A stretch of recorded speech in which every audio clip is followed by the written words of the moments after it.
महाराष्ट्र में आज दो बैठकें हुई।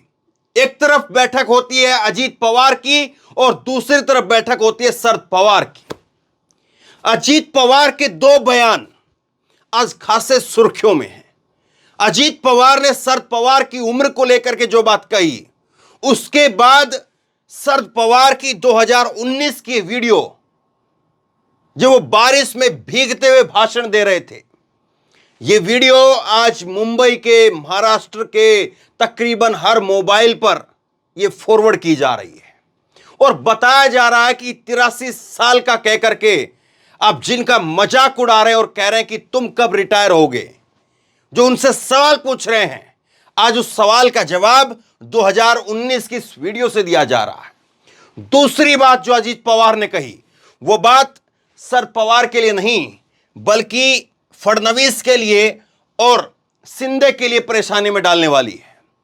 मैं महाराष्ट्र का मुख्यमंत्री बनना चाहता हूं, इस बात का जिक्र जो है वो आज यहां पर अजीत पवार ने कर दिया। किसकी बैठक में? एकनाथ शिंदे, ये यहां पर अजीत पवार की बैठक में और शरद पवार की बैठक में।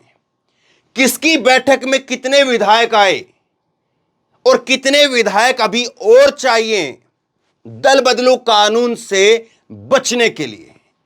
महाराष्ट्र की पिक्चर खत्म हो चुकी है या अभी भी महाराष्ट्र की पिक्चर में बहुत कुछ ऐसा है जो बाकी है, जिसको देखा जाना चाहिए, जिसको समझना चाहिए? किसके खेमे में कितने विधायक आए, यह मैं आपको दिखाऊंगा। शरद पवार आज जब उसके बाद बोले तो शरद पवार ने क्या कहा, अजीत पवार को क्या कहा, मोदी को क्या कह गए, वो भी सुनिएगा। खेमे में किस किस के कौन कौन से गुट में कितने विधायक पहुंचे हैं, वो भी मैं आपको दिखाऊंगा। और इसके साथ साथ जो है ये तस्वीरें आज महाराष्ट्र में लोग अपने फोन पर, व्हाट्सएप स्टेटस पर ये तस्वीरें लगा रहे हैं और जवाब दे रहे हैं। इसके साथ साथ कल दिल्ली के अंदर राष्ट्रीय कार्यकारिणी की बैठक शरद पवार की तरफ से जो है वो बुलाई गई है, उस पर भी बात करेंगे।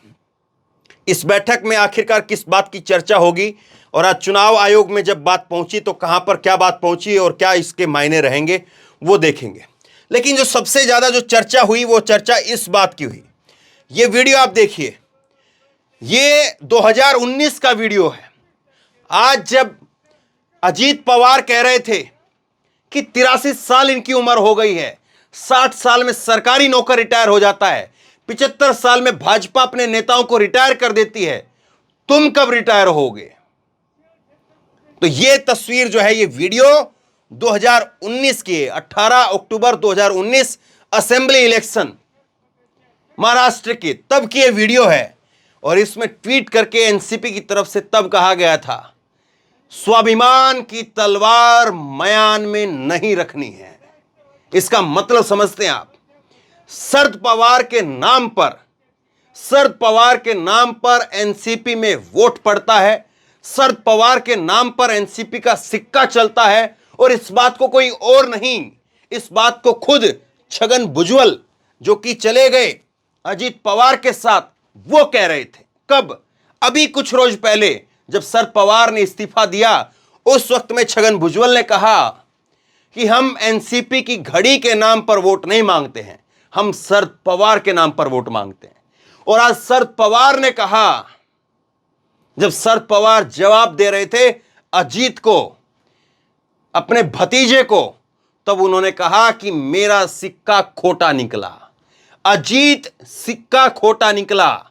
यह बात शरद पवार ने कही और उन्होंने कहा कि उनको पता है उनका सिक्का खोटा है, उनका सिक्का खनकता नहीं है, इसीलिए मेरी फोटो को अपने पीछे लगाया, मेरी फोटो को मुंबई के अलग अलग सड़कों के ऊपर जो बैनर लगे हैं उसमें मेरी फोटो को लगाया गया।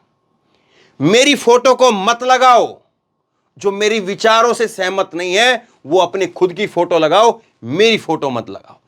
एक एक करके समझना जरूरी है कि अजीत, शरद पवार की राजनीति क्या 63 साल इनकी उम्र है, जो 83 साल इनकी उम्र गिना रहे हैं, ये कोई 25 साल के नौजवान नहीं है, ये भी 63 साल के हैं, 63 ईयर, 63 साल के हैं ये। और आज जो है वो ये कह रहे हैं कि 83 साल इनकी उम्र हो गई। जब ये चुनाव जिता करके दिया था, 17 के अंदर जो है ये भाषण हुआ था, और 17 के अंदर जब भाषण में शरद पवार वहां पर खड़े होकर के बोलते रहे, तमाम लोग जो है वो यहां पर सुनते रहे, तब इसी 83 साल के बूढ़े ने, जो उस वक्त में 79 साल का था, इसी 83 साल के बूढ़े ने जिताया था, जिसको आज जो है वो कहा जा रहा है तुम रिटायर कब होगे। अब आइए दूसरी बात पर। यहां पर जो बात कह रहे हैं कि मैं मुख्यमंत्री बनना चाहता हूं, मैं मुख्यमंत्री बनना चाहता हूं, इससे चिंता किसको होगी? सबसे पहले चिंता तो शिंदे साहब को होगी। शिंदे साहब कहेंगे कि अभी तो हनीमून भी खत्म नहीं हुआ था, अभी तो जुम्मा 4 दिन हुआ था, उस कुर्सी का नाप जो है वो समझने में, उस कुर्सी का ऊपर हाथ बैठाने में, और उस कुर्सी से उतार देना चाह रहे हो। और उसके बाद में एक ख्वाब पाले हुए देवेंद्र फडणवीस साहब, जो कभी विधानसभा के अंदर खड़े होकर के कहते हैं कि मैं समुंदर हूं, मेरे किनारे घर मत बसा लेना, मैं लौट करके फिर आऊंगा। ये देवेंद्र फडणवीस के विधानसभा के अंदर दिया हुआ उनका भाषण है। ये समंदर इंतजार कर रहा है, इधर ये एक इस बात का इंतजार इनको है कि मेरे दिन जो है वो कभी खत्म ना हो जाए। इनको दिन खत्म ना हो जाने का डर सता रहा है, और इनको दिन कब खत्म होंगे इस बात का इंतजार है। इस बात के इंतजार में सूखे जा रहे हैं। और तीसरा दावेदार यहां पर आ गया, और तीसरा दावेदार कह रहा है कि मैं मुख्यमंत्री बनूंगा। सोचिए, राजनीति बीजेपी की ज्यादा परेशान हो गई है, बीजेपी के अंदर ज्यादा मुसीबत हो गई है, या शरद पवार के तरफ जो है, शरद पवार के गुट में ज्यादा प्रॉब्लम है? अब आइए शरद पवार ने आज क्या कहा है वो सुनिए। शरद पवार कह रहे हैं कि अजीत के मन में कुछ था तो बोल देते, और अभी कुछ दिन पहले मैंने इस्तीफा भी दे दिया था। अगर कुछ मन में था तो बोल देते, लेकिन जो किया है वो सरासर जो है वो गलत है। ये आज शरद पवार ने कहा। मोदी तक पर भी निशाना साधा है। क्या कहा है वो आगे सुनिएगा। यहां पर ये कह रहे हैं, शरद पवार की तरफ से कहा गया कि जो उन्होंने शिवसेना के साथ किया वही एनसीपी के साथ बीजेपी करना चाहती है। गलती को सुधारना हमारा काम है। अगर अजीत के मन में कोई बात थी तो मुझसे बात करनी चाहिए थी। उन्होंने कहा कि विधायकों के अलग होने का जो फैसला किया है उन्होंने हमें विश्वास में नहीं लिया। शरद पवार ने अजीत पवार के गुट ने किसी भी प्रक्रिया का पालन नहीं किया है। यह बात जो है वो शरद पवार की तरफ से कही गई है। अब मोदी के लिए क्या कहा है वो सुनिए। मोदी के लिए यहां पर कह रहे हैं कि मोदी ने खुद कहा था, अब मैंने कहा था ना, दोपहर की खबर मैंने आपको बताई, तब मैंने कहा था, तब तक इनका भाषण भी नहीं आया था, तब मैंने कहा था कि नरेंद्र मोदी जो है वो शरद पवार के सामने, शरद पवार वो शख्सियत है जिनके सामने नरेंद्र मोदी भी झुक करके ऐसे नमन करते हैं। और यही बात आज अपने भाषण में उन्होंने कहा। शरद पवार ने कहा, पीएम मोदी ने कहा था कि पवार साहब की उंगली पकड़ करके देश चलाना सीखा है। आज अपने भाषण में इस बात का जिक्र किया। शरद पवार ने कहा कि प्रधानमंत्री कुछ दिन पहले भोपाल में एक भाषण दिया और जिसमें उन्होंने कहा कि एनसीपी के लोगों ने 70,000 करोड़ का घोटाला किया है। प्रधानमंत्री हो या राज्य की वित्त मंत्री हो, उन्होंने एनसीपी को लेकर के कई तरह के कमेंट किए। वित्त मंत्री यानी देवेंद्र फडणवीस साहब, उनकी बात कह रहे हैं। देवेंद्र फडणवीस ने चक्की पीसिंग का बयान दिया था, याद होगा आपको। प्रधानमंत्री जब बारामती आए तब उन्होंने कहा था कि देश कैसे चलाना चाहिए यह मैंने पवार साहब की उंगली पकड़ करके सीखा है। अगर आपने कोई गलत काम किया है तो उस गलत काम की सजा भुगतने के लिए तैयार रहना चाहिए। यानी शरद पवार जो है वो बख्शने के मूड में नहीं है, छोड़ने के मूड में नहीं है। इसके आगे अगर आप खबर देखें तो सबसे दिलचस्प जो है वो लोगों की इस पर निगाहें थी कि नंबर किसके पास में कितने हैं। सारी बातें तो हो गई, ठीक है, इसने वो कह दिया, उसने वो कह दिया, लेकिन नंबर किसके पास गए? क्योंकि मौजूदा राजनीति का, मौजूदा समय का सच यही है, जिसके पास नंबर है वो राजा है। नंबर जो है वो देखिए आप, 53 विधायक हैं कुल, जो है वो 53 विधायक हैं, और 53 विधायक में से 36 विधायक चाहिए। 36 विधायक अगर आपके पास में हैं तो अजीत पवार अपनी नई पार्टी बना सकते हैं या इसी पार्टी के ऊपर जो है वो अपना अधिकार जमा सकते हैं। और आज जो नंबर रहे अजीत पवार के पास 29-30 का नंबर रहा। करीब 29 विधायक 30 विधायक के करीब उनके पास में रहा। शरद पवार के पास में 3 विधायक रहे, 3 एमएलसी रहे और 5 जो है वो सांसदों का समर्थन रहा। यानी कुल जमा जो है वो 50-50% का मामला अभी भी बना हुआ है। ये नंबर जो है वो नहीं ला पाए आज, इसीलिए 83 साल 85 साल 89 साल इस बात को गिनाते रह गए। कौन? अजीत पवार। अगर अजीत पवार के पास ये 36 का आंकड़ा होता, अगर 36 विधायक, वैसे वो बड़े दावे कर रहे हैं, हर चैनल पर खबर चल रही है कि 40 विधायक उनके पास है, 42 विधायक उनके पास हैं। अगर 40 विधायक उनके पास होते, 42 विधायक उनके पास होते, तो वो भाषण नहीं देते, वो विधायकों का पन्ना लहराते, ऐसे करके पन्ना लहराते कि कौन कौन से विधायक हैं देख लो, हमारे पास में है। लेकिन ना पन्ना लहराया, ना परेड करवाई।